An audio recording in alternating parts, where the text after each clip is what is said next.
So nobody believed that this was possible. Nobody thought that you could crash Bugatti, buy it back, and nonetheless fix it. A $6 million hypercar, totaled, blacklisted, and Bugatti themselves said it could never run again. But one mechanic refused to accept that. What happened next didn't just shock Bugatti's engineers. It may have changed how the entire hypercar industry thinks about crash repair. This is a story of the Chiron nobody was supposed to save. It starts in Miami. A Bugatti Chiron Pur Sport, one of only 60 ever built on Earth, sitting in a wrecking yard with its front end caved in, airbags deployed, and carbon fiber shattered across the tarmac. This wasn't some replica or a knockoff kit car. This was a real, factory Chiron Pur Sport. 8-liter, quad-turbo W16 engine. Nearly 1,500 horsepower. A car engineered to hit 218 miles per hour. And now it was a write-off, given a salvage title by an expert flown in specifically from Paris to make the call final. The owner, fellow YouTuber Alex Gonzalez, had crashed it. Insurance paid out. And then Alex did something almost nobody expected. He bought the wreck back for close to $2 million out of a cop-art salvage auction. A car that once cost over $4 million, reduced to twisted metal and a VIN number that Bugatti had locked in their system forever. That lock was a real problem. Because once Bugatti flags a VIN after a total loss, no dealership on Earth will sell you parts for that car again. Officially, permanently, done. If Alex wanted this Chiron back on the road, there was only one legitimate path. Ship it back to the factory in France, and pay whatever Bugatti decided to charge. And they decided to charge $1.7 million for a car that cost less than $2 million to buy back. Bugatti's message was clear, whether they said it directly or not.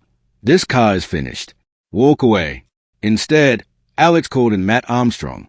If you don't know Matt, you need to understand something about him first. This isn't some backyard mechanic who got lucky. Matt built his channel from modest project cars all the way up to six-figure supercars, learning the industry inside and out, one impossible repair at a time. He even has a Bugatti logo tattooed on his leg. This wasn't just another job to him. This was personal. So when Matt flew to Miami to see the wreck in person, it hit different. Photos on a salvage listing are one thing. Standing in front of a shattered 8-liter monster with panels misaligned and suspension components shoved out of place, that's another. Even for someone who's rebuilt supercars before, the scope of the damage raised an obvious question. Was this even possible? Bugatti didn't think so. And their reasoning wasn't just corporate stubbornness. It was actually rooted in real engineering caution. A Chiron isn't built like a normal car. It's a tightly integrated system. Drivetrain, cooling, suspension geometry, electronics. Every piece calibrated to survive forces most vehicles will never experience. Bugatti's official stance was blunt.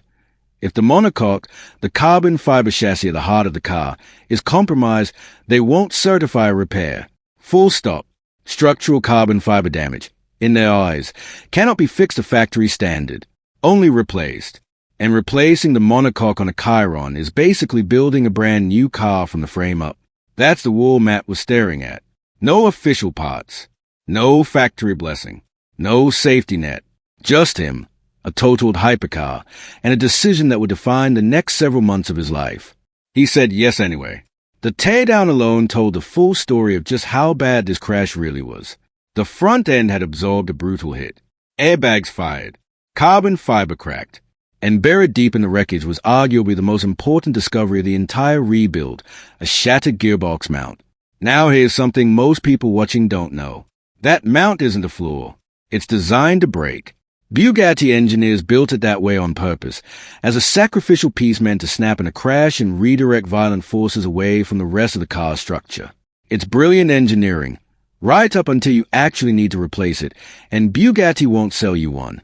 A factory-new replacement mount would have cost a fortune, if Bugatti would even sell it, which they wouldn't. So Matt did something that specialists across the industry said couldn't be done to a component built to snap under stress. He brought in an expert to TIG weld the shattered mount back together, piece by piece, painstakingly restoring a part engineered to be disposable. But that was only half the battle, because deeper in the drivetrain, there was another fail bracket connecting the engine to the gearbox, and there was no version of that part available anywhere on Earth to buy. So Matt's team turned to a solution straight out of a modern engineering lab. They 3D scanned the damaged bracket, converted it into a full CAD model, and CNC machined a brand new one out of a solid block of aluminum. Sounds simple when you say it fast. It wasn't. Here's the terrifying part nobody talks about. If that machined part was off by even a fraction of a millimeter from the original mounting position, the consequences could be severe. Crank sensors misaligned by the smallest margin could make the engine run lumpy, or not start at all. Or worse, misbehaved catastrophically the moment it hit boost. One tiny miscalculation, and months of work could end in disaster, or the car could simply never run again. And through all of this, the story wasn't staying quiet. It was spreading. Viewers started bringing it up on completely unrelated videos. People rebuilding their own Pur Sports. Random factory tour videos. This impossible Bugatti rebuild had become the story everyone in the car world was talking about.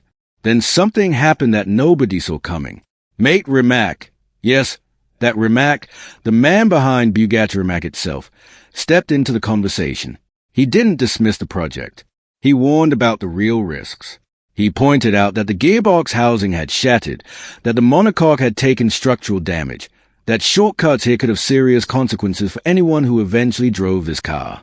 But instead of shutting the door, Rimac said he'd support the project moving forward.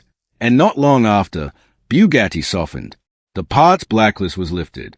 Repair cost estimates came down. The company that once said this car was finished had just cracked the door open. Still, none of that mattered until one moment. The moment every viewer had been waiting months for. The front half of the Chiron and the rear half of the Chiron, two separate pieces sitting in a workshop like some kind of hypercar autopsy, had to become one car again. Reconnecting them wasn't just bolting metal together. Coolant lines, fuel systems, the intercooler, the ECU, every single system that makes this car breathe had to be perfectly restored and reintegrated. And there was one specific fear hanging over the entire process. This car had, at one point, been driven without coolant in it. On any engine, that's dangerous. On an 8-liter quad-turbo W16 worth millions of dollars, that's a kind of mistake that ends a rebuild permanently. 14 titanium bolts held the two halves of the Chiron together. Matt's team also brought in Valvetronic to fabricate a completely custom exhaust system for the car, something even louder and more aggressive than stock. Everything was in place. Every system checked. Every part, official or not, factory or fabricated, finally sitting where it belonged. There was only one question left. After the crash, after the blacklist, after Bugatti's flat refusal, after the welds, the CNC machining, the endless nights in that workshop, would this engine actually start? They turned the key, and the 8-liter W16 came alive. Not a stutter, not a false start.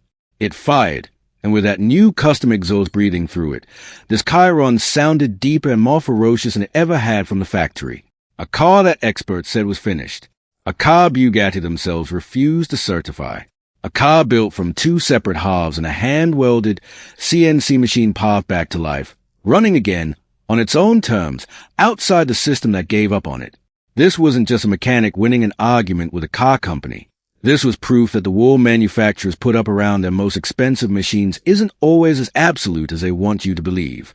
Bugatti said this Chiron was done. Matt Armstrong and his team said otherwise, and they backed it up with results nobody could argue with. If this story blew your mind, hit that like button right now, because it genuinely helps this channel keep bringing you rebuilds like this one. Drop a comment and tell me, do you think Bugatti should have supported this project from day one? Or do you think Matt took on way more risk than he should have? I want to hear where you land on that. And if you haven't already, subscribe and turn on notifications, because this Chiron story isn't over yet. There's still more of this build coming, and you do not want to miss what happens next.